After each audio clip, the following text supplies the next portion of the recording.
미국 증시에서 가장 핫한 이슈를 토대로 시장 전략까지 세워보는 시간이죠. 이재선의 투자백미 시작합니다. 현대차증권 이재선 연구위원 모셨습니다. 안녕하십니까? 안녕하세요. 네, 안녕하십니까?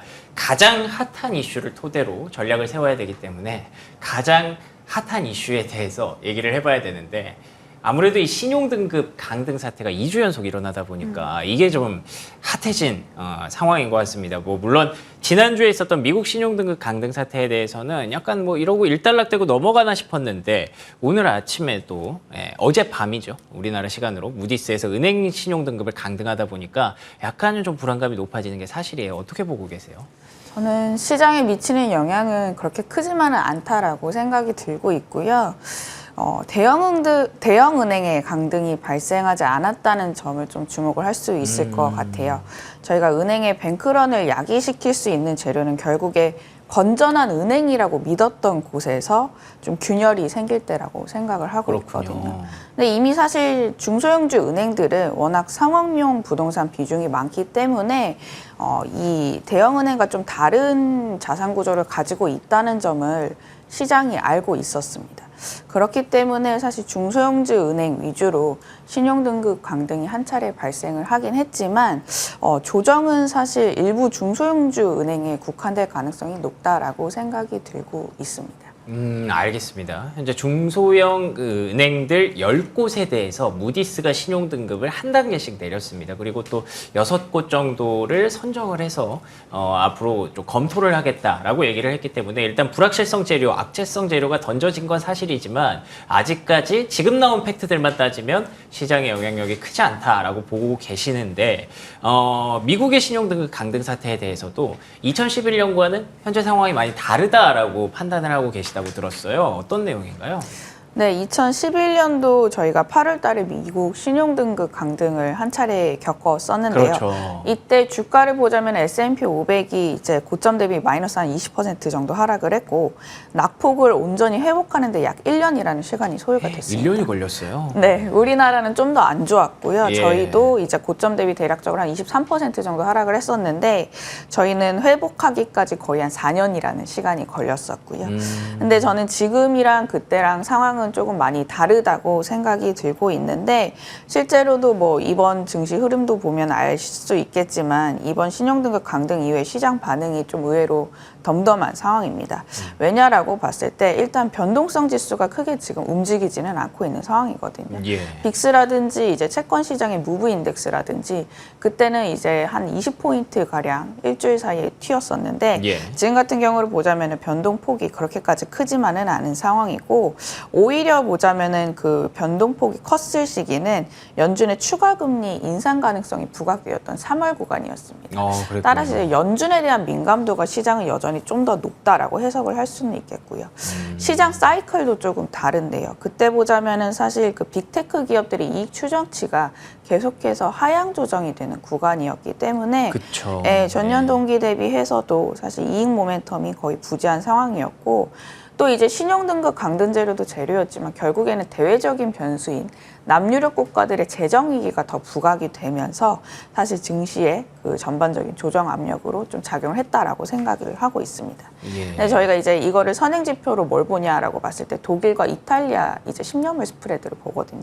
그래요? 네, 그때는 사실 마이너스 300bp 가까이 확대가 됐었는데 예. 지금은 사실 이제 그 독일 이탈리아 스프레드도 마이너스 160bp 수준입니다. 이게 코로나19보다 낮은 수준이거든요. 그렇군요. 네, 그리고 이제 뭐 다들 아시다시피 빅테크 이익 추정치가 상승 속도가 조금 둔화가 되고 있는 건 사실이지만 절대적인 기울기가 지금 올라가고 있는 상황이기 때문에 시장의 장기적인 리스크 요인으로 이제 미칠 가능성은 당장은 좀 제한적이지 않을까라고 생각을 하고 있습니다. 알겠습니다. 주식시장이 사실 뭐 항상 그렇죠. 좀 안심하고 있을 때 이렇게 하나씩 악재성 재료가 돌발 악재가 터지기 마련인데 그럴 때마다 지표를 우리는 보고 믿을 수밖에 없습니다. 그런데 여러 가지 지표들 중에서 특히나 변동성 지표, 주식시장의 변동성을 체크하는 빅스 그리고 채권시장의 변동성을 체크하는 무브지수 이 두 가지가 예전에 비해서 코로나 때 혹은 3월의 은행 사태 뭐 이런 때에 비해서 전혀 크게 높아지지 않았다는 점, 이 부분이 가장 핵심으로 짚어봐야 될 것 같고요. 독일과 이탈리아의 현재 상황도 확인해 보면서 아직까지는 큰 2011년에 폭락이 재현될 가능성은 크지 않은 것으로 일단 판단을 하고 계십니다. 그래도 또 8월에 들어오면서 확실히 조정장이 시작된 건 사실이거든요. 예, 국내 증시도 그렇고 뉴욕 증시도 그런데 위원님께서도 이런 얘기를 조금 해주셨어요. 8월엔 좀 쉬어갈 것이다. 그 배경이 물론 다른 쪽에 있기는 하셨겠지만 그 어떤 배경들이 있었는지 다시 한번 정리해 볼 수 있을까요? 네, 일단 결정적으로 저희가 재료가 많이 없고요. 재료 중에서도 특히 뭐 상승 재료를 찾기가 좀 사실 쉽지 않은 달이 이제 8월 달이다라고 얘기를 드릴 수가 있을 것 같아요. 그렇군요. 이와 더불어서 저희가 이제 신용등급 강등 이슈가 좀 어떻게 보자면은 그 차익 실현의 재료로 작용을 하고 있는 상황이기 때문에 트리거가 됐죠. 네, 맞습니다. 이제는 다시금 좀 금리에 대한 민감도가 높아질 구간이 8월이다라고 좀 정리를 할 수가 있을 것 같고요. 2011년도를 보자면 저희가 안전자산 선호 심리가 강해지면서 국채 금리가 하락을 했지만 지금 같은 경우를 보자면은 그 재무부의 공급 부담 이슈라든지 내지는 BOJ의 그 긴축 가능성이 이제 그쵸. 가을에 좀 열려 있다는 사실에 이 국채 금리가 좀 상승 재료 우위에 있는 상황이라고 이제 해석을 할 수가 있을 것 같아요. 예. 그렇기 때문에 빅테크들의 이익 추정치가 그 금리에 대한 부담을 상쇄할 수 있을 정도로 빨리 올라가든지 아니면은 금리의 하락 가능성이 높아져야지만이 저는 증시가 이제 위로 움직일 수 있을 것 같다라고 생각이 들고 있거든요. 근데 그게 아니라고 했을 때는 저희가 S&P 500도 마찬가지지만 이제 밸류에이션이 부담이 조금 높은 성장주들이 대거 포진돼 있는 나스닥 100지수 같은 경우를 보자면 저희가 일드 갭이 마이너스 구간에 있는 상황입니다. 그러니까 주식에 대한 그런 자산군의 매력도가 아직까지 사실 금리단에서도 그렇지만 그 일드갭 관점에서도 이제 사실 부각되지 않는 시점이기 때문에 8월 달은 이 금리에 대한 민감도가 높아지는 구간이고 따라서 방향성을 사실 뭐 경제지표 발표라든지 내지는 연준 위원들의 발언으로 인해서 어떻게 될지 좀 예의주시를 해야 되는 구간이다라고 보시면 될 것 같습니다. 알겠습니다. 이게 기준금리만 놓고 얘기하는 게 아니라 시중금리가 계속 내려와 준다면 좀 불확실성이 해소되지 않을까 싶은데 지난주에도 말씀하셨던 부분이거든요. 금리에 대해서 완벽하게 그 뭔가 방향성이 해소되지가 않았다. 최근에 계속 올라가고 있다. 그 부분을 지적해 주셨고 이번 달에 가장 핵심 포인트로 계속 금리를 좀 봐야 된다라고 얘기를 하고 계신데 이제 내일 모레면 CPI가 발표가 되거든요. 그럼 혹시 금리가 좀 낮아지지 않을까요? 어떻게 보십니까?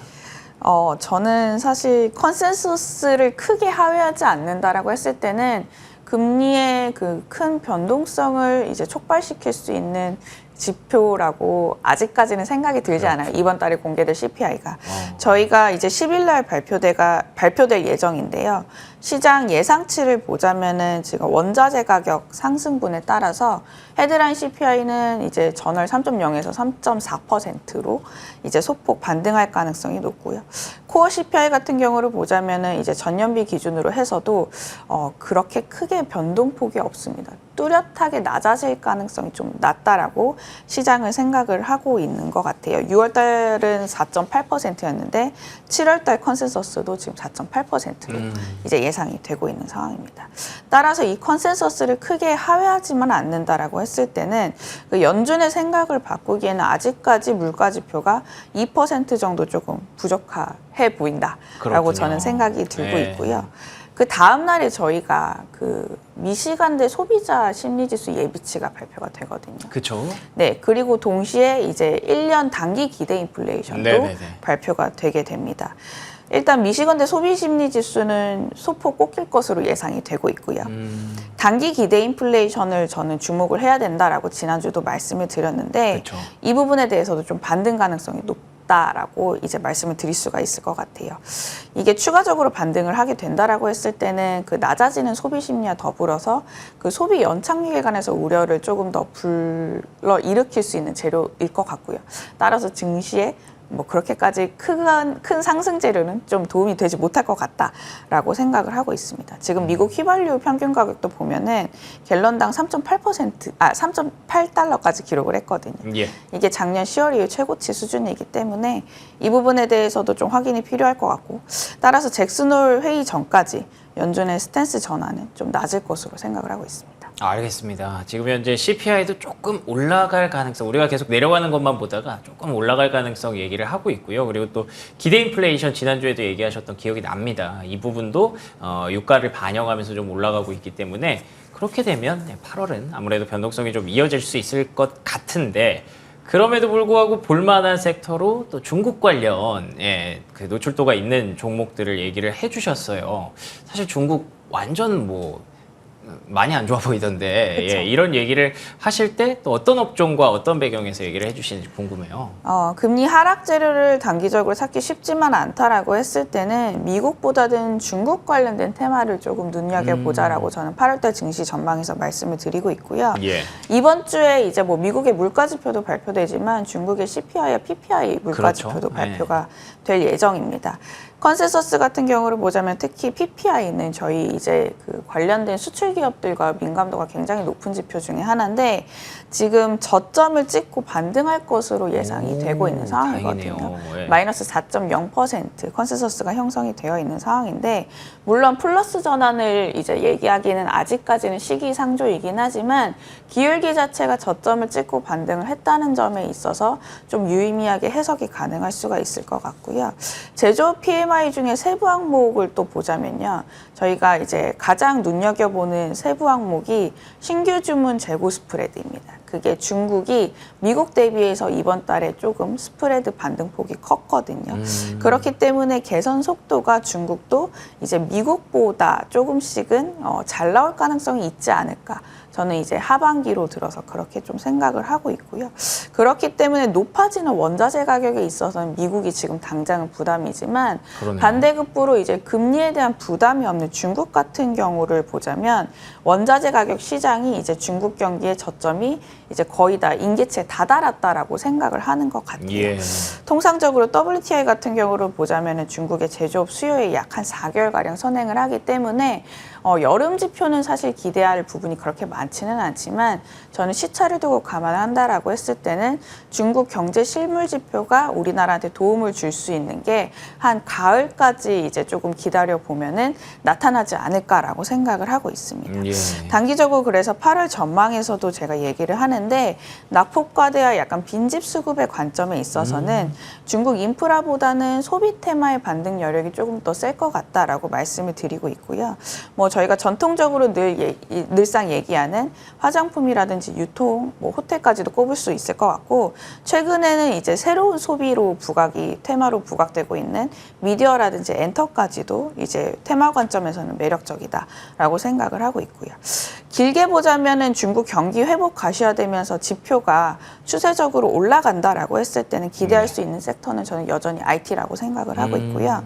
PPI가 플러스를 전환을 하고 PMI가 50선에 유의미하게 반등을 했을 때는 저희가 과거 국면에서 어떤 업종이 제일 좋았냐라고 봤을 때는 사실 IT였습니다. 반도체라든지 하드웨어라든지 디스플레이까지 이제 얘기를 할 수가 있을 것 같고요. 실제로 우리나라 반도체 재고 물량 같은 경우를 보자면 중국 IT 기기 재고 감소 분에 한 1년 정도 후행을 하게 되는데 중국 IT 기기 재고가 저희가 정점이 이제 작년 10월 달이었고 저번 달까지 이제 YOY 기준으로 감소세가 지속이 됐습니다. 이런 부분을 감안했을 때는 우리나라 반도체 재고 물량이 이제 부담이 좀 덜어지는 구간도 사실 내년 상반기까지는 진행될 가능성이 높기 때문에 여전히 이제 IT는 담을 수 있을 담자라고 말씀을 드리고 있습니다. 알겠습니다. 8월 변동성 지금 채팅창에서도 많은 분들이 8월 재미없네라는 얘기를 하고 계신데 변동성 우리가 그냥 감수를 해야 될 것 같고요. 그렇게 된다면 이제 저평가, 낙폭과대, 빈집수급 이런 쪽을 좀 노려봐야겠죠. 지금까지 현대차증권 이재선 연구위원과 얘기 나눠봤습니다. 오늘도 좋은 말씀 고맙습니다. 감사합니다.